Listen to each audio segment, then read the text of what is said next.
5 choses à absolument éviter de faire avec son argent en 2025. Moi c'est Romain, ancien banquier privé, j'ai travaillé plus de 5 ans dans la finance, je partage du contenu financier gratuitement donc tu n'as rien à payer pour ça. Numéro 1.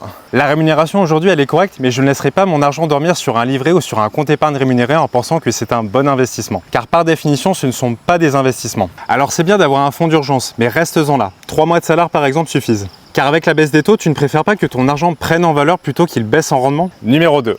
Je n'investirai pas tout en actions, à la place je diversifierai parce que le marché boursier reste sur de très grosses années de hausse. Alors personne n'a de boule de cristal, ce sera peut-être pour 2025 ou 2026, mais le moment de correction va approcher. Donc protège-toi, avec de l'immobilier ou des obligations par exemple. Numéro 3.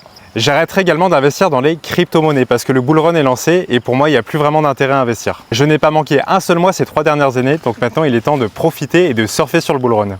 Numéro 4. En parlant de crypto-monnaies, je prévois de tout vendre d'ici les 6 à 9 prochains mois. Pas question de rester investi à long terme sur les cryptos. Pour avoir connu des périodes de correction importantes jusqu'à moins 90% sur certaines cryptos, je sais l'importance de vendre au bon moment. Pense aussi donc à te faire une stratégie de sortie. Je garderai quand même quelques bitcoins de côté, on sait jamais, mais c'est tout. Numéro 5. Je viens de rembourser mon prêt conso qui remonte à 4 ans. Je ne souscrirai pas de prêt de ce type dans les prochaines années, sauf si l'occasion en vaut vraiment la peine. Évite quand même ce genre de pratique. Bon maintenant, n'hésite pas à enregistrer ce post pour plus tard, on sait jamais.